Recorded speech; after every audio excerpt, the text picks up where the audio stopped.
বেচু যাবে বনবাসে, সঙ্গে যাবে কে? সঙ্গে আছে মিনি বিড়াল, কোমর বেঁধেছে। তো hello friends, welcome back to my channel. আশা করি সবাই ভালো আছো, আমিও ভালো আছি। আচ্ছা, বনবাসের কথাটা কেন এলো, আর বেচুর নাম বনবাসের সঙ্গে কেন গেল, আর এই মিনি বিড়ালটাই বা কে যে কিনা বেচুর সঙ্গে যাবে বলে আমি বলছি। তো কন্টেন্টে চলে আসি ডাইরেক্ট, সঙ্গে থেকো আর স্কিপ করো না। দেখো, আহ, বেচু এখন পড়েছে ফ্যাসাদে, সঙ্গের দিদিরা করেছে রাগ, আর মেইন দিদি করেছে বয়কট। অনেক কিছু ঘটছে লাইভে, কিন্তু লাইফ কিন্তু ইজি নয়। সে বাবা মাই বলো, ছেলেই বলো, বান্ধবীই বলো, দিদিই বলো, আত্মীয়ই বলো, স্বজনই বলো, পাড়া প্রতিবেশীই বলো, সবাই কিন্তু বেকা নজরে দেখছে, দেখছে কি না। যখনই তাদের সামনে যাই, সঙ্গে যাই বা সঙ্গে থাকি বা ভিড়ে থাকি, সবাই কিন্তু আমাকে দেখে ওই ওই বাড়ির ছেলেটা না, যার বাড়ির বউ থাকতে পারেনি, তার নামে তো যা তা বলা হয় ওয়াইটিতে কন্ট্রোভার্সির মাধ্যমে। এ তো মহা দুর্নাম। এখন তো আরো ভালো, ওয়াইটিতে নাকি 1.5 কোটি থেকে 2 কোটি টাকার সম্পত্তি রয়েছে বলে এমন খ্যাতি লাভ করছে এই বেচু। তাহলেই বুঝে দেখো, পাড়া গ্রামে এদের বাস আর সম্পত্তির পরিমাণ ওয়াইটিতে প্রকাশ। কাজেই সেখানে বাড়িতে আরো ডাকাতি হওয়ার সম্ভাবনা কি বেড়ে যাচ্ছে না? দেখো, সম্পত্তির পরিমাণ বা তার ভ্যালুয়েশন যদি এটা ধরা হয়, তাহলেও কিছু কম না, তাই না? আবার শুনছি বাড়িতে নাকি ডাকাত নিয়ে এসে বাস করছে, তো সেটাও কারো থ্রুতে জেনেছি। তো এত কিছু সম্ভাবনা নিয়ে বেচু ভালোভাবে শান্তিতে রাতে ঘুমায় কি করে? মানে এগুলো সবই আমার মনে হচ্ছে। দেখো, দিনের শুরুটা তো করে কাজে কর্মের মধ্য দিয়ে, বাবা মার সঙ্গে ছেলের সহচর্যে, কিন্তু পরিশ্রম করতে করতে, মাটি কোপাতে কোপাতে, জমি সমান করতে করতে বেচু নিজের জীবনটা কিন্তু সমান্তরাল করতে পারছে না। অর্থাৎ বেচুর জীবন উঁচু নিচু, ঝঞ্ঝাটে ঝামেলায়, একেবারে প্রবলেমে পরিপূর্ণ, কেসে জর্জরিত। এবং তার জন্য বেচুর যে পরিমাণ পয়সা লাগছে, তাতে বেচুর সমস্যা তৈরি হচ্ছে। অর্থাৎ বেচুর এখন ইনকাম নেই, ভিউজ নেই, রেভিনিউ নেই, ইনকাম নেই। ওই চাষ থেকে খাবার দাবার আসে, চাষবাস থেকে, তো সেগুলো তো আর দিয়ে কেসের খরচ চলে না। কাজেই বেচুর এই 1.5 কোটি বা 2 কোটি যাই সম্পত্তি থাকুক না কেন, বেচুর এগুলো কাজে আসবে কি করে, অর্থাৎ লিকুইড মানিতে পরিণত হবে কি করে, তাই না? তো বেচুর এই কেস চালাতে গেলে বা কেস সংক্রান্ত খরচ চালাতে গেলে ওই সব সম্পত্তিতে হাত দিতে হবে, তাই না? তো সেগুলো বেচুর মানে চিন্তাভাবনা, বেচুর মানে একটা কি বলবো, ডিসিশন। সেখানে আমাদের হস্তক্ষেপ মোটেও ভালো দেখায় না, আর করবও না। ওসব নিয়ে কিছু বলা মানে হলো অনধিকার চর্চা, কাজে সেটা তো অবশ্য করেই করব না। তো দেখো, বাচ্চাটার শরীর খারাপ, বড়দেরও শরীর খারাপ, সবাই মিলে ওষুধ খাচ্ছে। এই যে রাত্রিবেলা পিকনিকের ফল এখন ওষুধের মাধ্যমে শরীরে ঢুকছে। এটাই হলো কথা, যে বেচুর এবং বেচুর ফ্যামিলি মেম্বারদের যে কোনো রকম জ্ঞানগম্যি নেই, সেটা কিন্তু পরিষ্কার। যে ঠান্ডার রাত বা শীতের শুরু থেকেই তো, যখন কিনা হালকা হালকা ঠান্ডা পড়ে, তখন কিনা মানুষকে বেশি সাবধানে থাকতে হয়, যে এই সময় ঠান্ডাটা লাগলে সেই ঠান্ডাটা গাড়িয়ে যায়। পরবর্তীকালে ঠান্ডাটা মোটেও শরীর থেকে যেতে চাইবে না, সর্দি কাশির ভাবটা থেকেই যাবে। এগুলো তো গ্রামের লোকেদের জানা কথা, আমরা শহরের লোকেরা পরে জানবো। তো সেই ক্ষেত্রে এদের জ্ঞানগম্যি কোথায় থাকে সেটাই হলো কথা। মাথায় থাকে না পায়ের নখে থাকে, সেটাও বড় প্রশ্ন। কাজেই সেখান থেকে যে ঠান্ডাটা লাগলো, বাচ্চা থেকে বুড়ো, বুড়ো থেকে মানে চুড়ো, সবারই লেগে গেল। এবং তারপর শেষমেশ ডাক্তারখানায় গিয়ে একজনকে দেখিয়ে ৩ জনে ওষুধ খাচ্ছি, সেটাও কথা। না, বাচ্চাটার জন্য একটা ডাক্তার অবশ্য করেই জুটেছিল, যদিও কোনো চাইল্ড স্পেশালিস্ট জোটেনি। কারণ গ্রামের ছেলেমেয়ে ভাই, দেখছোই তো ওদের খাওয়ার নমুনা। আগে নিরামিষে প্রচুর রান্না হতো, পনির অবধি কপালে জুটতো। এখন ফুলকপিতে এসে ঠেকেছে, মানে ডালে সবজি আর ফুলকপি তরকারি, এই না কত। এই খেতে পেলেই আর কি চাই।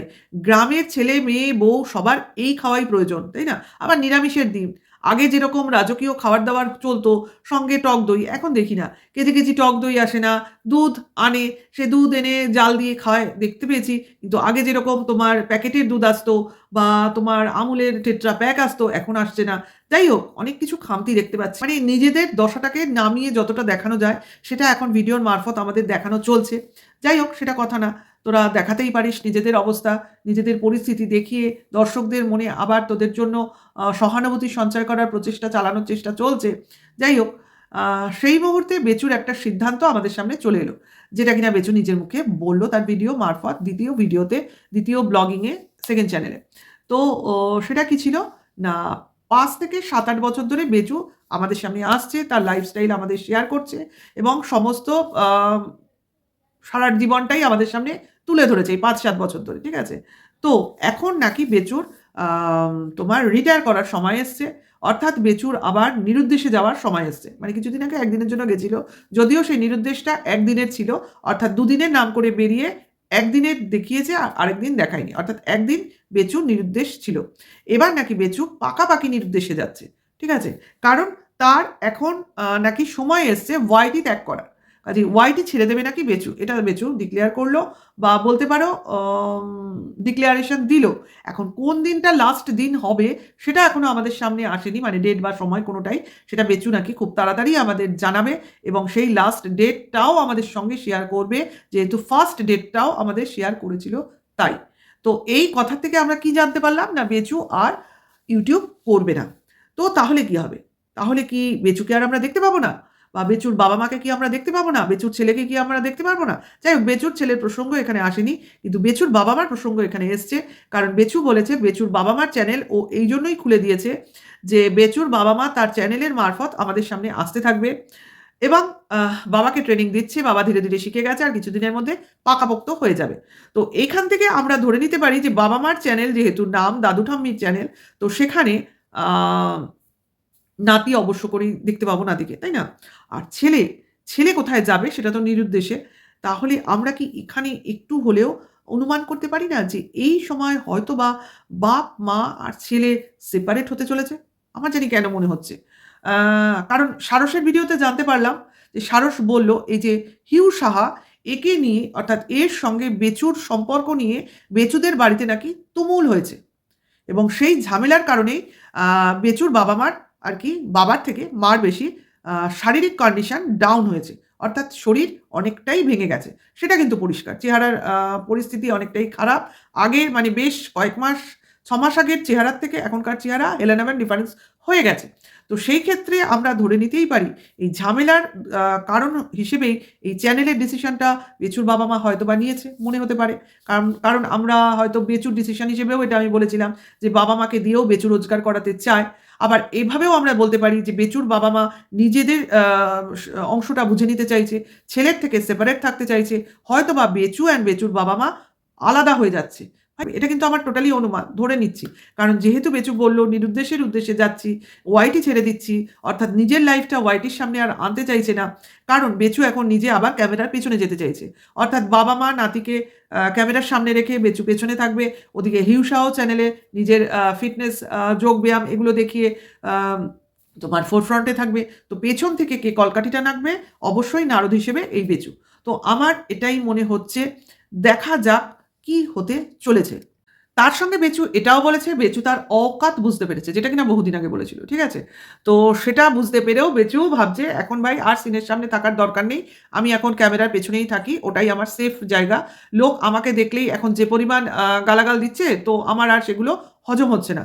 প্লাস এখন তো আবার তোমার ওই মানি স্ক্যামের ব্যাপারটা আবার সামনে চলে আসছে বিভিন্ন লোকের মুখ দিয়ে, এবং সেই মারফত অনেকেই নাকি শুনছি তাদের গিফট আবার রিটার্ন ব্যাক চাইছে কিমার লাইভে। তো সেই ক্ষেত্রে বেচুর হয়তো মনে এখন ভয় ধরলেও ধরতে পারে, ভাই এই খাট যদি এখন কেউ আবার খুলে নিয়ে যায় মাল রিকভারির মতো, তাহলে আবার কি মেঝেতে শুতে হবে? মানে বেচুর এখন সিক্রেট রুমটা আর আমাদের দেখা হবে কি হবে না সেটাও একটা বড় প্রশ্ন। তারপরে বেচুর সিক্রেট রুমই কি আমরা ওই যোগা টিচারের ওখানে দেখতে পাচ্ছি, সেটাও বড় প্রশ্ন। যেটা কিনা ভবিষ্যতে আমাদের সামনে একটা সারপ্রাইজ পাওয়ার ব্যাপার ছিল, সেটাও একটা বড় প্রশ্ন, পাবো কিনা। অনেক কিছুই প্রশ্ন আমাদের উচ্চ রয়ে যাচ্ছে। দেখা যাক বেচু তার লাস্ট ডেটের আগে অবধি যে সময়টুকু বা যে টাইম পিরিয়ড সেই সময় আমাদের সামনে ক্লিয়ার করে কি করে না, সেটাও বড় প্রশ্ন। এবং সবথেকে বড় প্রশ্ন, সোনা বাবা কোথায় থাকবে, তাই না? সোনা বাবার আসল জায়গা কোথায় হবে? কারণ বাবা যদি নিরুদ্দেশে থাকে তাহলে মাকে তো অন্তত সোনা বাবার টেক কেয়ার করতে হবে, তাই না? কারণ মা তো কখনো মার সঙ্গে বাচ্চার শুনেছি কোনোদিনও ডিভোর্স হয় না, মানে সেপারেশনও হয় না। তা সেই ক্ষেত্রে মা তো অবভিয়াসলি ছেলেকে দেখাশোনা করতে পারবে বাবা না থাকলে। তো সেই ক্ষেত্রে দেখা যাক ভবিষ্যতের ডিসিশনটা কী হয়। কারণ অনেক কিছু কথা বেচু বলছে তার চ্যানেলে, এবং এই যে অবান্তর কথাবার্তা বা যখন যেটা মনে হচ্ছে সেটা বলে দিচ্ছি, বা এই যে ভবিষ্যৎ পরিকল্পনা ছাড়া কথা বলা, কি করব না করব এটা নিজে ডিসিশন নিচ্ছি বা কি করছি সেটাই জানাবো না, দেখা যাক কি হবে, এই যে একটা অনিশ্চয়তার কথাবার্তা, এগুলো অনেক বড় ইমপ্যাক্ট কিন্তু ফেলতে পারে বেচুর লাইফে, ছেলেকে রাখার ক্ষেত্রে। তো যদিও ফেলে দিয়েছে, এখন রেকটিফাই করার মতো সময় বেচুর হাতে নেই, কারণ বেচু এখন কিন্তু বিপদে। তো ও পক্ষে দিদিরাও তো বলছে, আমাদের বলার অপেক্ষা রাখছে না। বেচু যে বিপদে সেটা বোঝা যাচ্ছে, তার জন্যই তো সবাই হাত তুলে দিচ্ছে, আমি আর নেই, আমি আর থাকছি না। এই না অনেক কিছু করে দিচ্ছিল, তাহলে সে করবে বলে কাজটা না করে কি করে পিটটান দিতে পারে, সেটা তো তারই ক্লিয়ার করা উচিত, তাই না? তো দেখা যাক পরবর্তী ক্ষেত্রে নিজে এসে আবার ক্লারিফাই দিতে বসে কিনা। আপনারা বললেন তাই আমি আসলাম, আপনাদের টান আমি উপেক্ষা করতে পারলাম না, আমি দেখছিলাম আপনারা কি চান, ইত্যাদি ইত্যাদি প্রসঙ্গ আমাদের সামনে চলে আসে কিনা, বা আবার নতুন কোনো খেলা আমরা দেখতে পাই কিনা, কারণ সবই নাটক নাকি সবই প্রজেক্ট, সেটা তো বলে না। ভবিষ্যতে কি হচ্ছে সেটা দেখার জন্য আমাদের কি করতে হবে? Wait and watch, obviously. আর লাস্টে আবারও বলবো, ধর্মের জয় হবেই, আর অধর্মের পরাজয় নিশ্চিত। যারা নতুন ভিউয়ার্স তারা চ্যানেলটাকে সাবস্ক্রাইব করে পাশে থাকবেন, আর অল নোটিফিকেশনটা অন করে দেবেন, আর ভালো লাগলে লাইক কমেন্টস করবেন। নেক্সট ভিডিও ওয়েট করুন, এখনকার জন্য এইটুকু। Tata, by.